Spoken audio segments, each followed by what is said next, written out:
All right, starting to understand how to use this videoing editing software. Let's have a look at what makes up your power bill. And what you should do is actually go and grab your power bill from your parents and see if they've got the latest bill, hopefully the one through the summer period. And I'll just sort of walk you through the way it seems to work here. This bill is really very low. It's actually the last the summer bill of a premise, which I will explain a little bit later. But it has a 5 kilowatt solar system on it as well, so it works quite nicely. But obviously, the start of the bill has your has your details of where you live and all that kind of stuff. Within the bill, there is you've got to realise that there are generational costs, renewable energy certificates, which are given to people that are installing solar panels and so forth. So they get so there's a percentage there, 4.7% there, which Aurora pays. Marketing charges, network charges. That's actually the network charges are things like the actual cost that it actually costs to generate the power. From spinning the turbines right down through the network charges, through transmission maintenance and repairs and so forth. 12.5% for retail, yeah, that'd be right. Just to get the bill out to you and so forth, and about 3% for marketing. So the item charges for a standard bill, if you like. You'll notice there that there is tariff 140. That is the feed-in tariff for solar energy.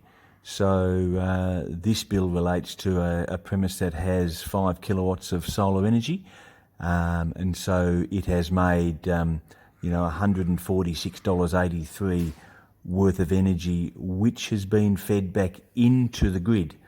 So it's probably made a lot more energy than that, but that energy was consumed in the premise. The energy that's consumed in the premise is not metered.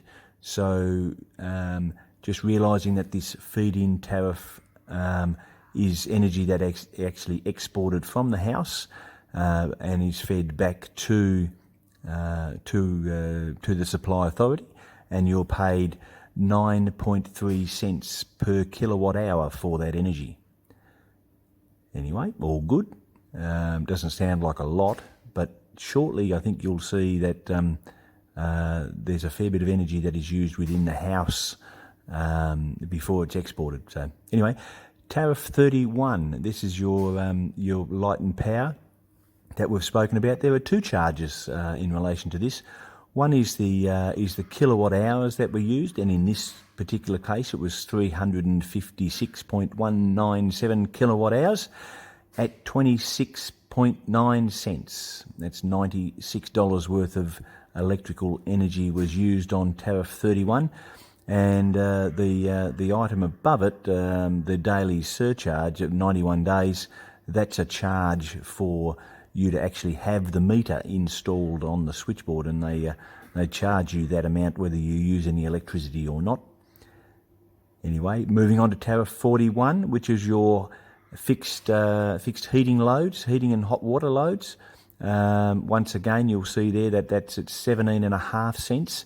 So it's quite a reduction from the 31 tariff of 26.9 cents. So the 41 tariff at 17.5 cents is a worthwhile tariff to have. On that are things like any fixed heating loads, like electric hot water cylinders, or heat pump air conditioning units, or under slab heating, any of those sorts of fixed loads. And once again, there is also a daily charge just to have the meter connected. So three tariffs, 140, which is your feed-in tariff. 41 is your 41 is your hot water, and tariff 31. So you can see here that the average daily use in kilowatt hours was 43.7 kilowatt hours at an average daily cost of $8.96, nearly $9 a day. And there's some nice little bar graphs there. and the first one is the usage which this premise is using. It's a bit of an average thing, but there it is. But that is actually quite a useful thing to have a look at if your bill has your usage on it, which is a lot higher than the other corresponding graphs there. For instance, if you're living in a 3 or 4 bedroom home at about just over $2,000 a year, if your bill is much over that, then you really should be looking at why that is the case. Okay, let's set the scene here for what the possible options are to reduce your power bill. And as can be seen from the previous slides, this premise was using over $1,000 a quarter, about $4,000 a year, actually a little bit more than that. The place was an Airbnb, or is an Airbnb premise, and obviously the premises are used heavily. People that are using that accommodation premise are not interested in how much hot water they use, nor are they interested whether the doors are open and the heat pump is left on, and so on. So it's a very costly and an extremely high rate in relation to electricity. So I was forced to have a bit of a look at which way we should go and how I could reduce that energy cost. And indeed, I decided on installing 5 kilowatts of solar panels onto the premises at a cost of about $4,000, and the payback for that, well, you can see will be quite quick. Certainly be within about 3 years, or maybe even a little bit less. But the interesting thing is that, as you can see here, the energy bills were over $4,000 before the solar installation went on, and after the installation, you can see here quite clearly that the usage and the power bill have gone down from nearly $9 a day down to $2.60 a day. So a significant reduction in energy usage, and you can see that most of the energy that the solar panels are producing during the day is being used by the premise.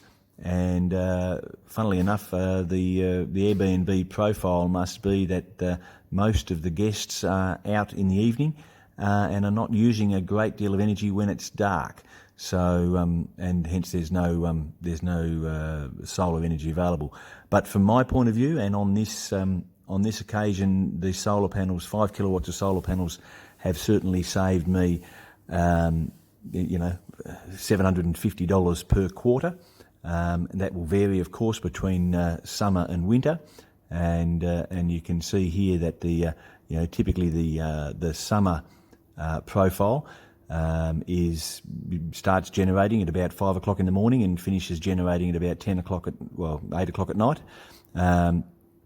And during the winter time, in fact, whilst it doesn't get to reach its 5 kilowatt potential on a rainy day, and we're still producing 3,000 watts. Sure, it's somewhat less, but the nice sunny days make up for that.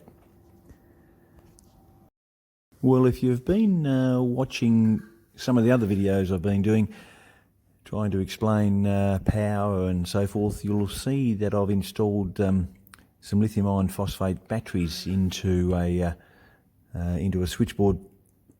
And you might be wondering, why on earth am I doing this? This is because, luckily I've managed to purchase a second-hand 30 kilowatt hour Nissan Leaf. Actually purchased that just after Christmas, before the coronavirus hit and everything. And look, that vehicle has been purchased second-hand from Japan, and has taken about 6 months to, not that long actually, it's about 4 months to arrive. It's still actually not here, but it's sitting in Melbourne, and hopefully we'll be getting it shortly. So that led to the question of, okay, how am I going to charge this 30 kilowatt hour battery that's in the vehicle without significantly increasing the electrical bills where I live, which is connected to the switchboard that you've seen previously. So I had a bit of a look and started to think about, okay, solar panels are one issue and one way of possibly doing that. However, I want to charge the vehicle up predominantly overnight, and there's no solar at night time, so that's not really going to work. So I had a look at a different tariff 93, which is a time of use tariff, and basically charges you, I think it's 32 cents per kilowatt hour in the peak times. And the peak times are, well, they're listed above, but generally, when you're getting up of a morning before you're going to work, so let's say between 7 and 10 o'clock in the morning. And once again, the peak time is in the evening when you're cooking your meals and so forth, which is, say, 5 o'clock till about 8 o'clock. The rest of the time, it's 15 cents a kilowatt hour, which is even less than the 41 tariff by 2.5 cents. So that's quite cheap. And it remains in off-peak time all over the weekend as well. So the issue then comes down to is how do you sort out a way of not paying the 32 cents or the peak rate, and that's where the installation of 5 kilowatts of batteries came into play. And so the idea is with the switchboard and battery system that we'll charge those batteries in the switchboard during off-peak time at 15 cents, and during the peak times we will use the power out of those batteries to get us over the peak time, and then recharge the batteries again for the next peak time.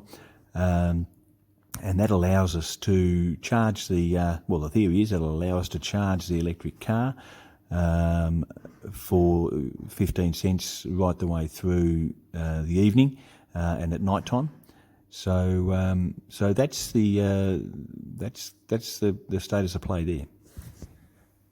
Okay, so the way this works is there are basically two contactors on the left-hand side there, which dictate when the inverter or when the batteries are going to be used, and so there is one contactor there for 15 cents a kilowatt hour, and the other one for 34, and they are switched on and off via the control circuit, which I'll show you in a minute.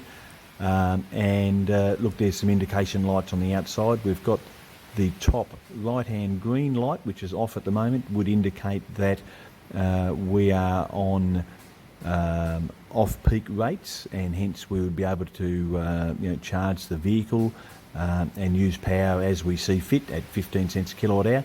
With the red light on, the one that's on at the moment, that's indicating that we're on the expensive rate, and we would also be running batteries at that point in time. So we're just not charging the batteries at the minute, we're consuming the batteries. It's all controlled by this here is a control circuit diagram.